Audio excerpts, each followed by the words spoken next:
Isolated for more than 80 million years, this island harbours unique life found nowhere else on Earth.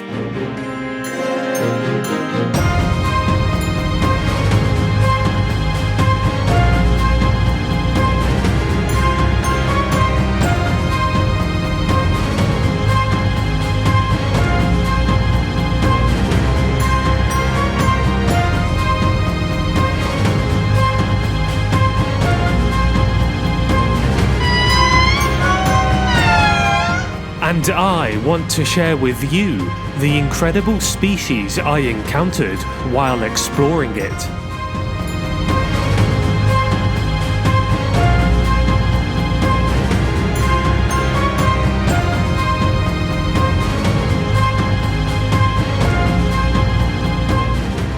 This is Madagascar.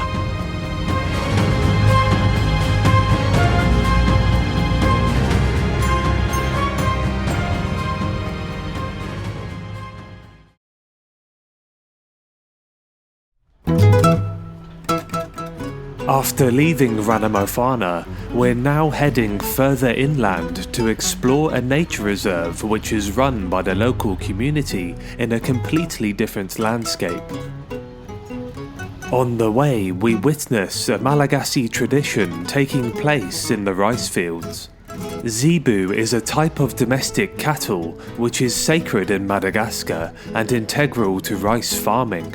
Before planting rice, farmers use zebu to churn the soil for optimal growth. This is dangerous work as everyone is at risk of being trampled by the zebu or mauled by their massive horns, but it's an ancient practice which is unique to Madagascar and it brings the local community together. As we approach our destination, we find ourselves surrounded by magnificent granite hills in a dry, grassy landscape. And as we walk into our accommodation, a vibrant green figure crosses the path and heads for cover. It's a female oustaleti chameleon, one of the most adaptable chameleons in Madagascar.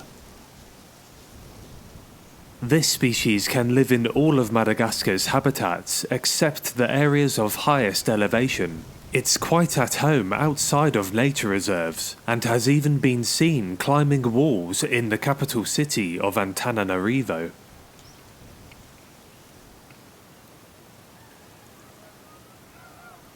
Its adaptability has enabled it to colonize eastern mainland Africa and more famously the state of Florida in the United States as a non-native species. It was introduced to these regions by humans to control agricultural pests, but many originate from escaped pets and accidental importations as well.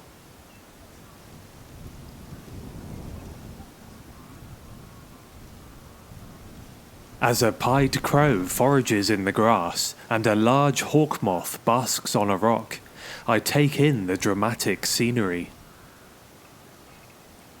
This is Anja, and just a few minutes down the road is a community nature reserve which we will be visiting tomorrow.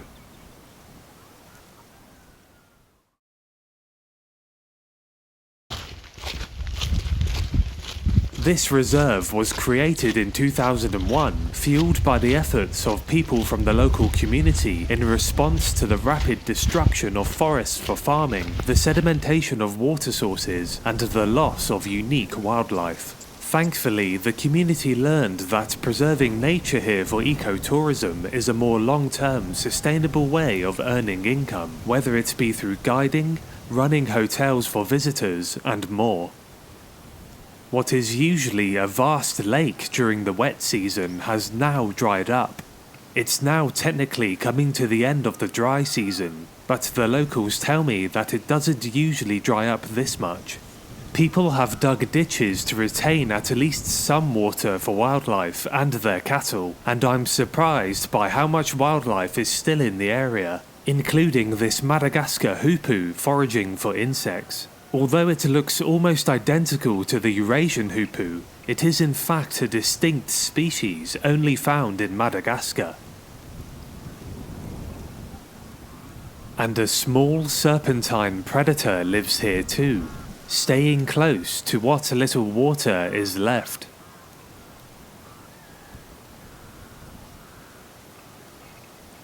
It's a lateral water snake, warming up in the sun to gain energy in order to hunt.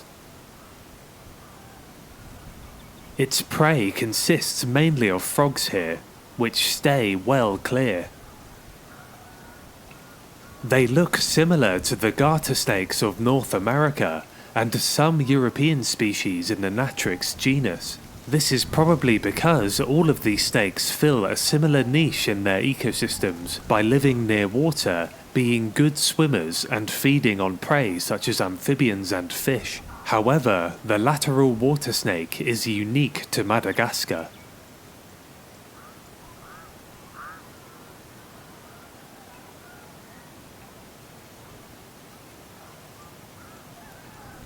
As they cruise through the undergrowth, some of them stop to rear up and get a better view of their surroundings, a behavior known as periscoping.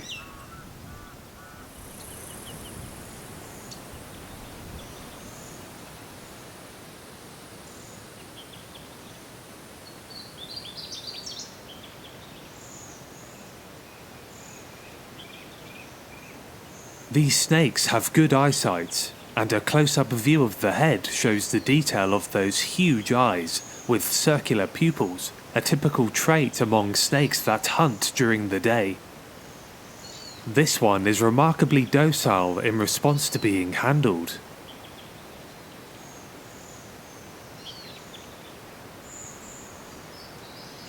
Their sharp vision is also key in spotting threats, such as predatory birds from above. As the temperature rises, the snakes head for cover to avoid overheating, perhaps finding their prey in shaded bushes.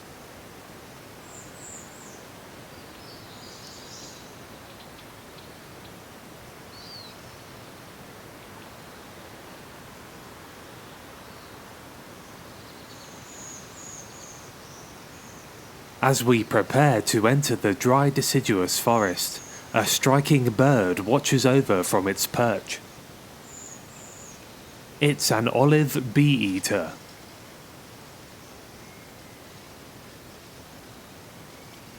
It's also known as the Madagascar bee-eater, but this is misleading as it also occurs on mainland Africa and offshore islands. Malagasy bulbuls make their presence known too.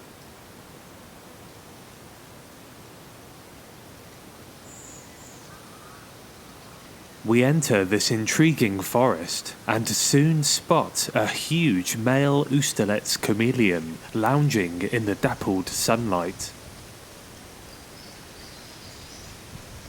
It's also known as the Malagasy giant chameleon, and it is indeed one of the world's largest chameleon species. It's often dubbed to be the largest chameleon by length, with the males potentially attaining a total length of 70 centimeters. However, the largest by weight is the Parsons chameleon living in tropical regions of Madagascar. He suddenly seems excited by something and springs into action, and then, to my surprise, I realise that one of our guides is offering skewered grasshoppers to him. I'm not sure how I feel about this. It doesn't seem right and somewhat unnatural, but it provides a good opportunity to see one of the main characteristics chameleons are renowned for.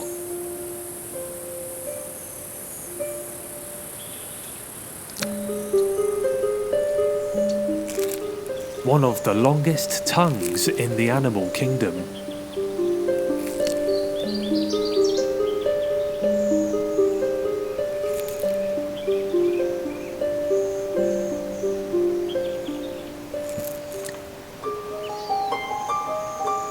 At the base of the tongue, there is a specialized rod called an entoglossal process, which is encircled by muscle.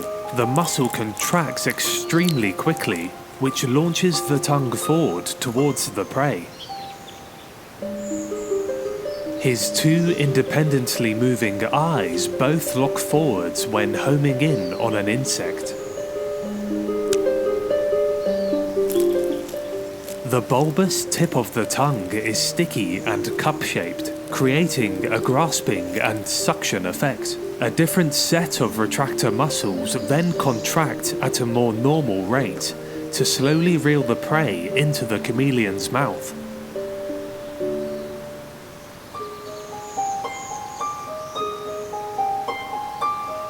The tongue of an oustalet's chameleon can reach over 10 inches, and in some smaller chameleon species it can be more than 2.5 times the body length.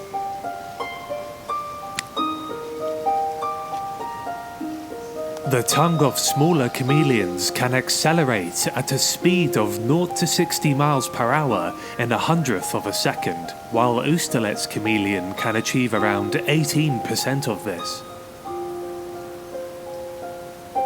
A young, vibrant green female watches from above as this juvenile seeks out an easy meal as well.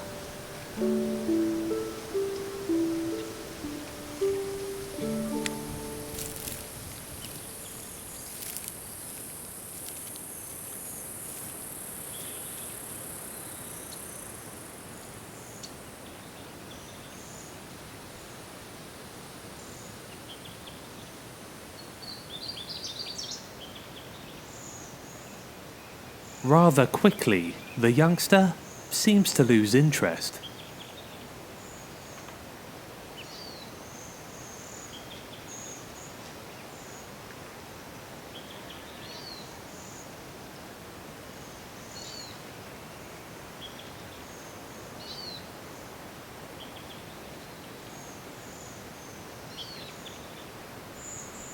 Turning over rocks in this habitat can reveal hidden gems. In this case, what appears to be a flat-horned hissing cockroach. There are several hissing cockroach species which only live in Madagascar, and their name refers to their ability to make a hissing sound to discourage a predator while under attack. They do this by rapidly forcing air out of their spiracles, which are breathing holes dotted along each segment of the abdomen.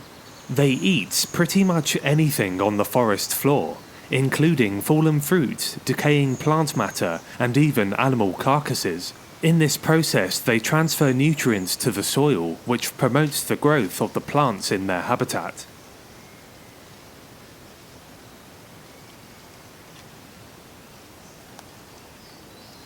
Tightly packed balls of dung begin to appear on the forest floor, which look like they've been rolled by dung beetles, and we think we've found where this peculiar poop came from.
Ring-tailed lemurs, perhaps the most famous animal in Madagascar. This is the real-life inspiration for the famous character King Julian in Pixar's Madagascar movies, although perhaps it should have been Queen Julian, as females are dominant in ring-tailed lemur troops. Being the most terrestrial of all lemurs, they travel along the forest floor with their striking tails held high, which signals their location to the rest of the troop in the thick vegetation.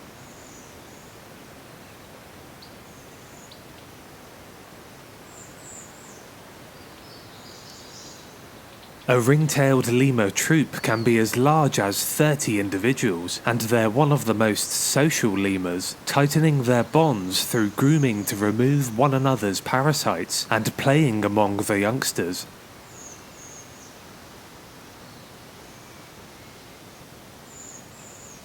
They are known to eat up to 50 plant species across their range in southern Madagascar, as well as insects and the odd small vertebrates such as chameleons.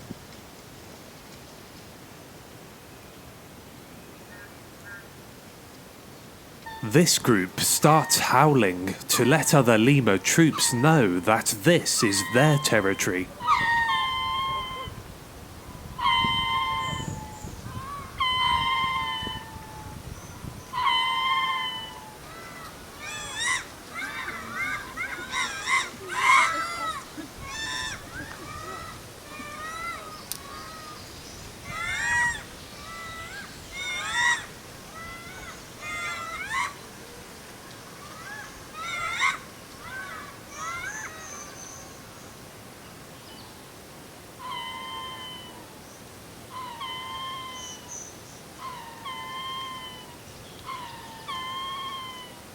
The word lemur is Latin, and it translates to something along the lines of restless spirit.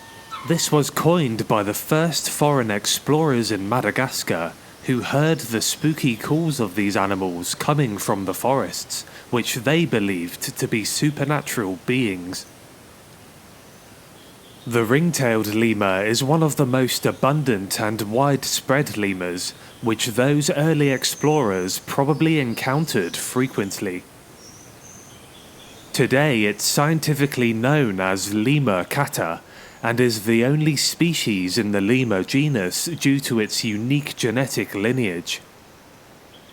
Although living wild, these lemurs are used to seeing people, and sometimes curiously approach. Newborns will cling tightly to their mother's chest for the first 2 weeks of their life, and then move to their mother's back when they're strong enough. From here, they can absorb the world around them, and learn from the rest of the troop.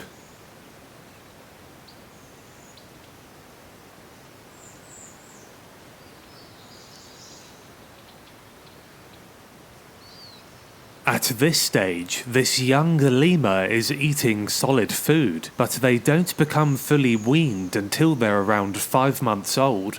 This is timed to finish when their habitat is most abundant in food sources, giving the youngsters the best chance of survival. Although this is one of the most abundant and widespread lemur species, it's still endangered due to the ever-looming threat of habitat loss in Madagascar. Ring-tailed lemurs are also hunted for food. Severe poverty is partly to blame for this, as people will sometimes turn to lemur meat out of desperation. Many of the hunted lemurs are found in remote villages where there's malnourished children. This is often a result of village livestock dying and the people being unable to afford more animals to produce food. But there's a more secretive and sinister market for lemur meat, which is sold and transported as a delicacy to the wealthier sections of society in Madagascar and perhaps overseas. This species also has an additional unique threat. The previously mentioned Madagascar film by Pixar has influenced a demand for ring-tailed lemurs as illegal pets, which are taken from the wild. Despite these threats, the Anja Community Reserve has one of the highest concentrations of ring-tailed lemurs in Madagascar and is home to a wealth of other amazing wildlife too. The reserve is small, at a size of less than 40 acres, but tree nurseries are in progress with the intention of expanding the reserve in future. The lemurs are also benefiting from the water ditches dug by the local people during this dry spell. Although there's moisture in the leaves they eat, they still need drinking water to survive.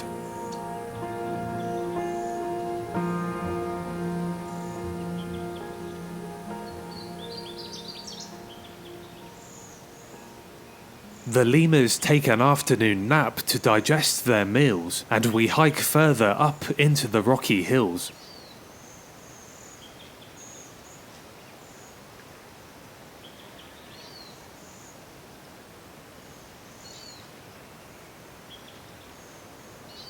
As we gain elevation, we see a grey-headed lovebird, a beautiful little parrot which is endemic to Madagascar, but has been introduced to some offshore islands. Its name refers to the male's ashy grey head, which the female lacks. These birds were heavily collected in the 19th century for aviculture in Europe, but due to the species' unique requirements, not many survived in captivity. The lovebird family was so named due to the tendency of lovebird species to mate with the same partner for life. The grey-headed lovebird is one of the smaller members of the family. An even smaller yet equally striking bird is the Suimanga sunbird. Like other sunbird species, it has evolved similar traits to hummingbirds of the Americas to probe flowers to feed on nectar, although sunbirds will take the odd insect as well.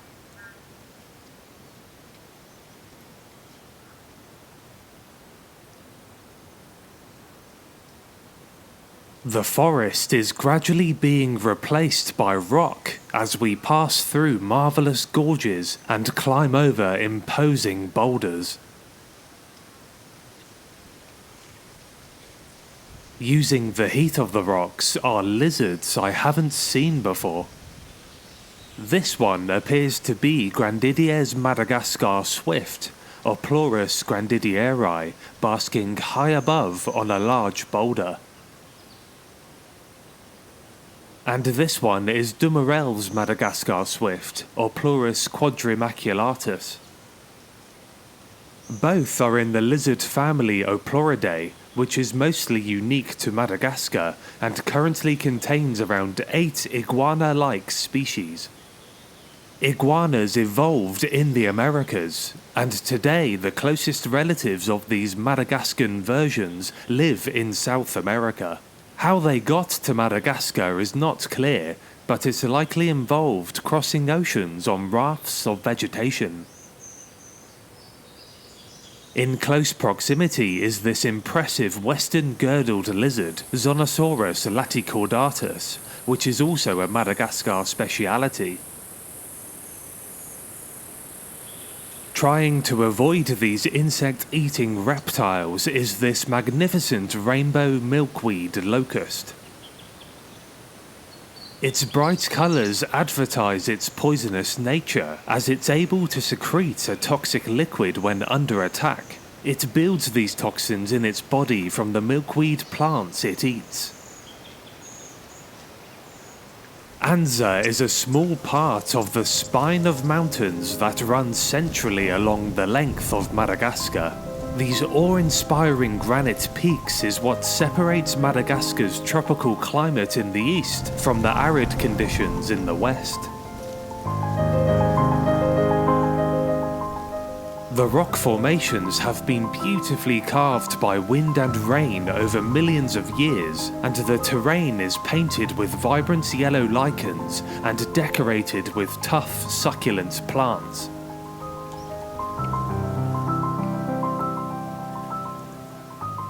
This landscape is also the domain of raptors which scan from above, including the Madagascar kite.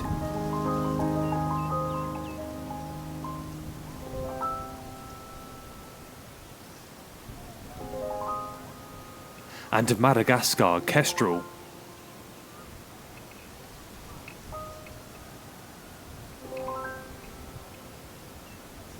The sun begins to set, and we prepare to see the Anja Community Reserve at night.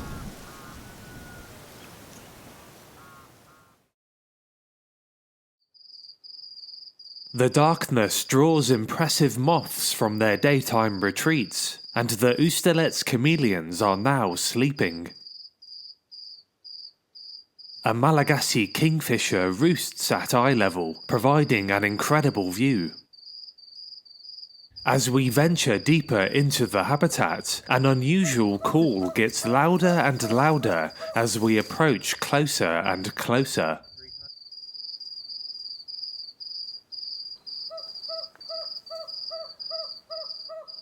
Hooting away at the top of a forested hill is a Madagascar scops owl.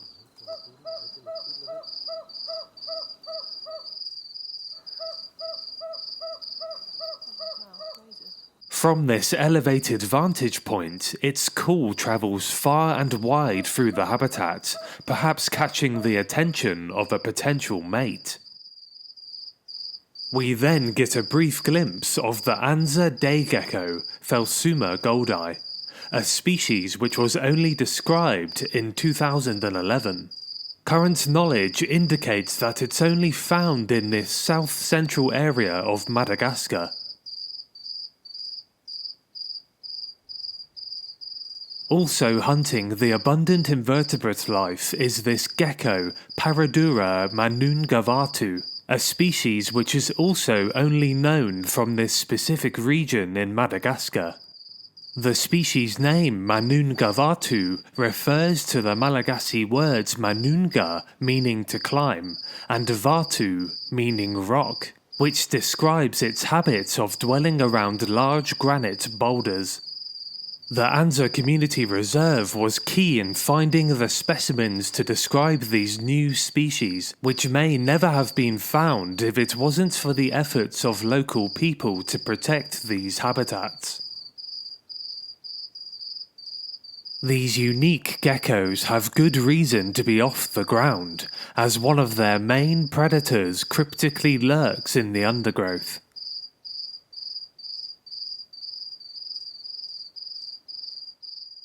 It's a Madagascar cat-eyed snake.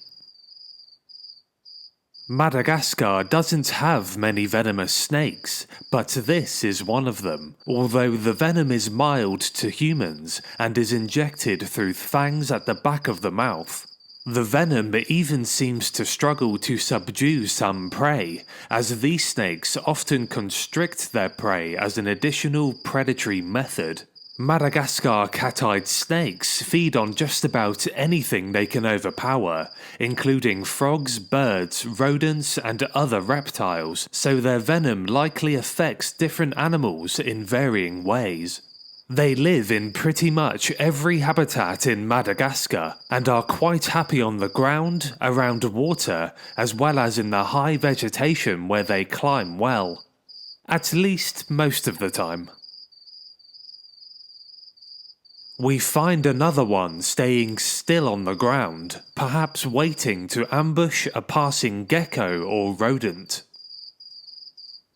It's easy to see how they got their name, as this one stares into space with cat-like eyes. There are many types of cat-eyed snakes across the world in genera such as Boiga, Imantodes and more, but the Malagasy ones are in their own unique genus called Madagascarophis, which only occurs here.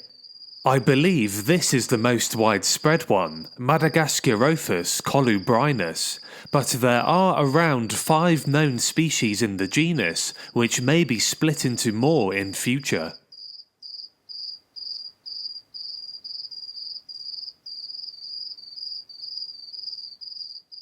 One thing I love about this species is that intricate checkered pattern running the length of its body.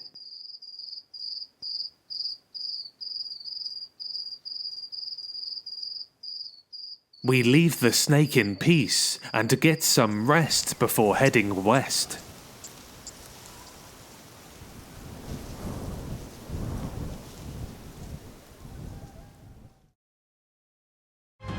Join me next time in the dry forests of western Madagascar, where we search for the island's apex predator among some of the most ancient trees on Earth.